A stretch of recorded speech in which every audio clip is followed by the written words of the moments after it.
Sedikit tentang masa kecil, saya hidup di Purwakarta, keluarga, eee, alhamdulillah, pada umumnya, eee, dari mulai orang tua meskipun, paman-paman dan sekitar itu, membimbing dan menunjang saya untuk lebih fokus dan membuat saya bercita-cita untuk mengikuti langkah orang tua dia sebagai imam, gitu kan. Eee, ada sangat menarik, guru saya Ustaz Muhammad Assegaf, itu karena dia kebetulan tidak bisa bahasa Indonesia, jadi cara mengajarnya itu saya suruh keluar misalnya, kemudian saya suruh masuk, "Assalamualaikum warahmatullahi wabarakatuh, ahlan wa sahlan." Jadi sejak kecil sudah bisa membayangkan tradisi kalau orang Arab itu ngomong, right. Kemudian, sedikit ketika saya di Mesir, banyak sekali kisah-kisah yang menarik. Saya ingin share satu kisah. Kita ini tinggal di sebuah kampus di mana di situ ada 72 negara. Dari Afrika, dari Asia, dari mana-mana. Makanya kalau orang ingin belajar bahasa Perancis, tengok di sana banyak orang-orang Afrika bisa bahasa Perancis. Nah, di bulan puasa itu biasanya kita menikmati macam-macam makanan. Karena kita digilirkan, ada digilir misalnya hari ini orang Jepang yang masak, besoknya orang Pakistan. Suatu hari giliran orang Indonesia kebanyakan dia dari mana? Dari Makassar. Orang Makassar ini senang ikan, jadi kebanyakan makan ikan. Nah di sana tradisinya itu kalau buka makan korma, kemudian dan cheese ya, kemudian kita salad. Kita taruh makanan itu di bawah misalnya. Nah ini yang imam orang Nigeria, kita di belakang. Allahu Akbar. Begitu Allah Akbar ada kucing, kucing senang ikan. Ini orang, ya mungkin mikir gimana caranya nih kalau kucing makan kita kelaparan. Baik kalau bilang hush hush pasti batal salat. Jadi dia setiap kucing akan dekat dia angkat suara Bismillahirrahmanirrahim. Nah, kucing nggak lari. Iya karena wudu ya karena kita ada student kita ketawa di belakang sampai dia mau ruku wa tawasau bis sabr. Ya. Dan banyak kisah-kisah lain di Mesir ini. Ya, sehari-hari kita biasanya pagi itu makan full ya, ada full itu kayak kacang ya, kemudian telur 2 gitu kan. Kemudian kita pergi kuliah nanti siang-siang kita makan gitu kan. Yang menarik ini kayak di Jakarta atau di Bandung itu, di Mesir itu kalau naik bis itu penuh sekali, right? Jadi orang Mesir dia banyak cerita yang menarik. Di sana kan kayak di sini ya. Jadi nanti kondekturnya datang minta tiket. Nah, ada orang Mesir. Di sana tuh kalau kita naik bis dapat kursi itu kayak di surga gitu. Masih tahu, "Hei Samir, dapat kursi," gitu kan. Jangankan kursi, kita ada pegangan saja itu sangat bahagia. Orang beruntung ya. Jadi orang-orang dia pegang buku di sini, satu tangan lagi pegang tiang itu. Ada datang kondektur, mana tiketnya?" Bilang, "Gimana saya bisa bayar? Tangan saya satu ini pegang buku, ini pegang ini. Oke saya ambil pegang bukumu, kamu ambil uang." "Enggak, pegang ini," katanya. Karena kalau ini lepas ada lagi yang ngambil. Ini salah satu ya kuliah di Azhar. Tidak jauh sih, mungkin naik bis biasanya itu sekitar 10 menit sudah sampai di Azhar. Ya, di Azhar ini ada 2, ada yang belajar kayak di kita di bangku gitu, ada lagi yang belajar di masjid itu. Jadi mereka membiarkan tradisi lama. Yang di bangku ini itu dibagi-bagi, ada fakultas kedokteran, ada fakultas tafsir dan sebagainya. Kalau yang di sana itu dirasa ammah. Jadi semua bertafsir, fikih, belajar nahwu dan sebagainya. Ya ada 2 gitu. Ya, sedikit tentang dampak daripada apa yang terjadi di Gaza.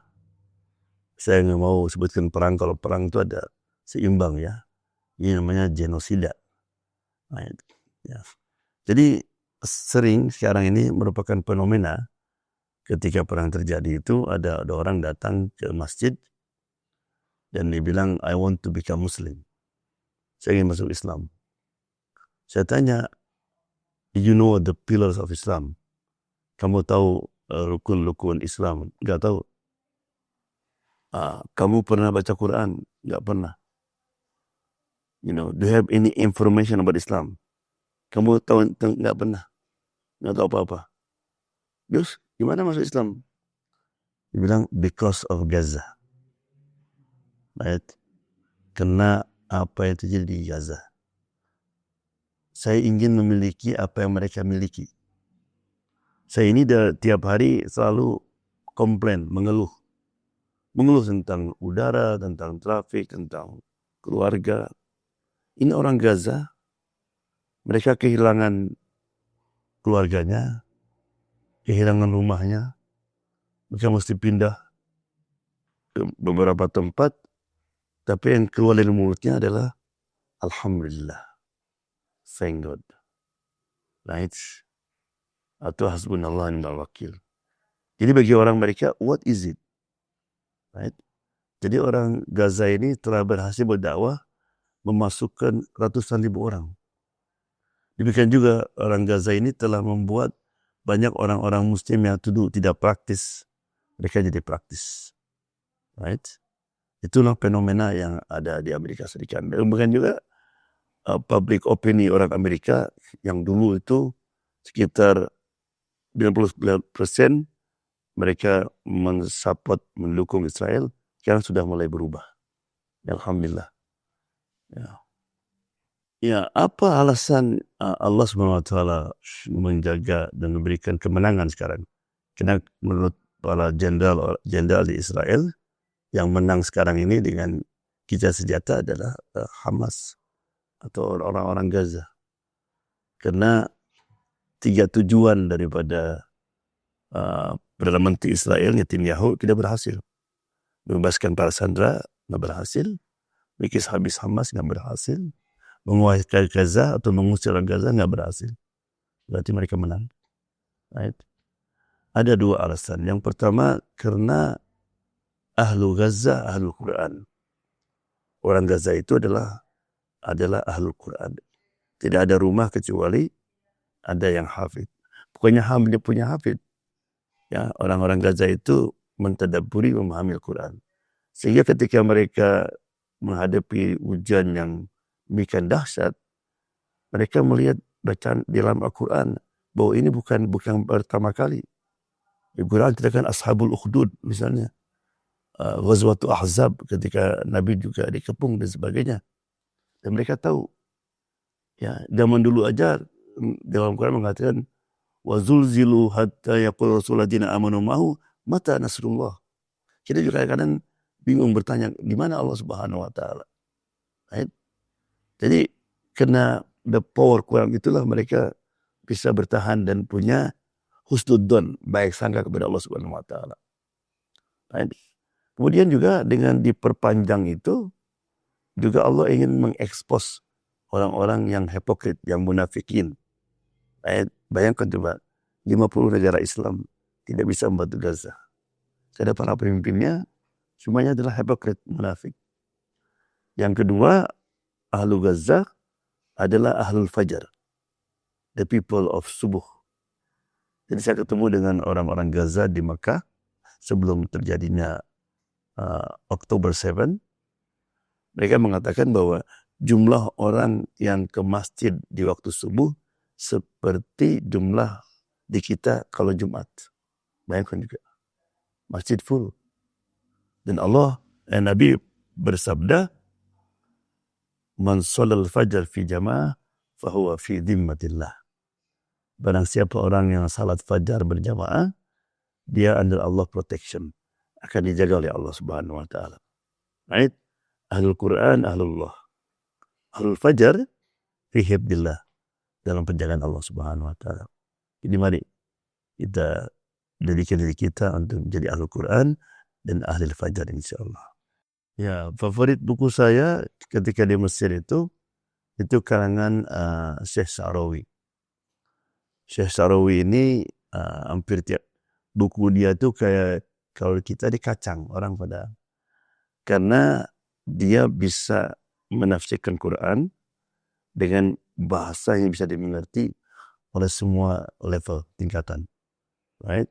Itu satu. Yang kedua, favorit buku saya dulu adalah karangan Al-Aqad. Al-Aqad ini mengarang buku namanya Abqariyatu Muhammad, Abqariyatu Abu Bakar, kehebatan Muhammad, kehebatan Abu Bakar. Namun ketika dia mengarang misalnya kehebatan Muhammad, itu tidak seperti biasa. Muhammad lahir, ya kemudian hijrah, kemudian ghazwa, kembali ke Mekah. Enggak. Dia membandingkan Muhammad dengan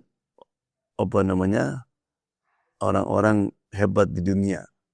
Misalnya Muhammad dengan Napoleon, Muhammad dengan Alexander sebagainya.